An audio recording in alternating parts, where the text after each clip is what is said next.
You are watching Youth Anchors for Christ. Our mission is to bring you up to speed on how the ministries at Mount Zion are bringing about effective change and how you can get involved. One way for you to stay in the loop is to follow us on social media. That keeps you to date and it helps us grow in social media. Now let's hear from Canyon on Black History. Let's take a look at an exclusive interview with civil rights legend Dr. Wyatt Tee Walker. I would say myself, if Martin Luther King was the equivalent of George Washington, then Dr. Walker was the equivalent of Alexander Hamilton, and it was a key player at each step of the way. Dr. Wyatt Tee Walker has been a hero of both the civil rights movement and of education reform.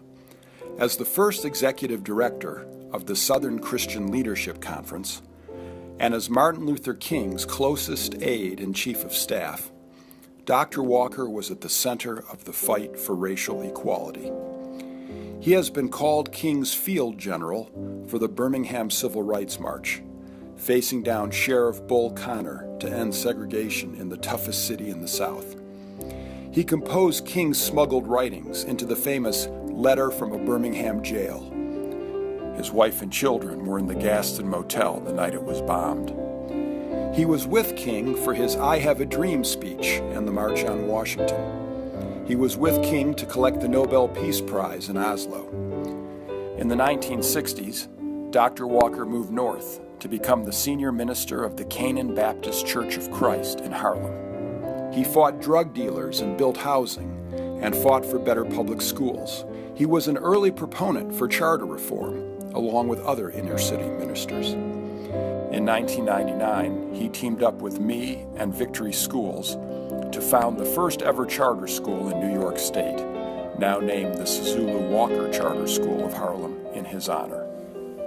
It was described in this book, A Light Shines in Harlem, by Mary Bounds. Although weakened by a stroke, Dr. Walker continues to live in Virginia and remains a strong supporter for charter reform. He is the living symbol of the link between charter schools and the work of Dr. King.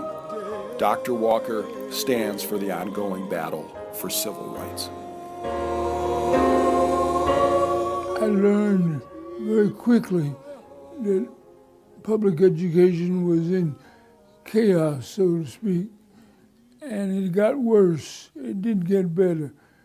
They talked about reform and changing and improving, but it didn't happen. And of course, as Jesse Jackson says, when America gets a cold, African Americans get pneumonia. After a lifetime of fighting for civil rights and better schools, Dr. Wyatt Tee Walker, a living symbol of faith, justice, ethics, and honor, deserves the Lifetime Achievement Award for education reform. Here's a message about the upcoming Relay for Life event. Hi, I am Cheryl Clinton, a 10-year survivor of breast cancer, and I would like to share some important facts about breast cancer and how the American Cancer Society is helping people like me celebrate more birthdays. According to the American Cancer Society, in the United States, breast cancer is the second leading cause of cancer death in women. Only lung cancer kills more women each year.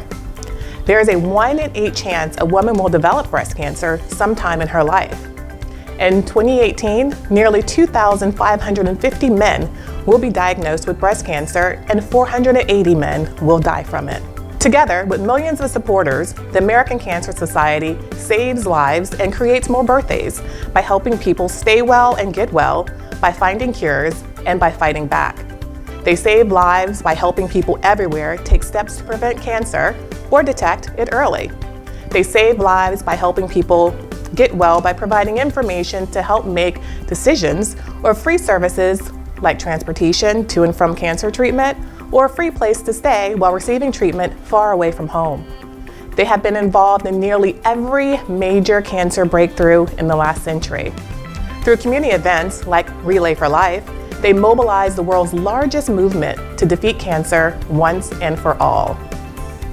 Will you please join the Relay for Life of South St. Petersburg? and help people like me celebrate more birthdays. There's a table out front for registration and donations. Please join the fight. Now it is time for you to get involved. Get registered and invite someone to join you at Relay for Life today. Cleanliness is next to godliness. Please help us keep our sanctuary clean. Check around you for any discarded trash on the pews and place it in the receptacles as you leave. Also, please refrain from eating or drinking in the sanctuary. We will collaborate with Kingdom Bible Church to host a Chat and Chew panel discussion entitled What Men Wish Women Knew Part 2. Panelists will include men from various lifestyles and occupations, ages 20 through 60, single, married, and widowed. Come be a part of this open dialogue and conversation on Friday, February 9th at 7 p.m. on the second floor. Light refreshments will be served. Mental health family support group meetings for those who are family members, caregivers, and loved ones of individuals living with mental illness are held on the second Monday of the month in the Youth Chapel Fellowship Hall. This meeting is open to the community. We are serious about meeting the needs of our community and congregation. If you have a background in mental health, a social worker, a counselor, or a heart to serve and an ear to listen, we need you. Please email Sister Jewel Murphy at jewelmurphy@gmail.com. All members are encouraged to attend our next church business meeting. That Saturday, February 17th at 7:45 a.m. College Prep 101 is Painting with a Purpose on Sunday, February 11th from 4 p.m. to 6 p.m. Join them at Painting with a Twist, located at 2527 Central Avenue. The cost is $35 per person, and Mount Zion College Prep receives 50% of the proceeds. This is your chance to bring out your inner artist and help our teens at the same time. For tickets, please visit www.paintingwithatwist.com. That concludes this week's announcements. If you would like to have your ministry information broadcast here, submit your request to the church office by 5 p.m. Monday, 2 weeks in advance. This is Kennedy signing off from Youth Anchors for Christ.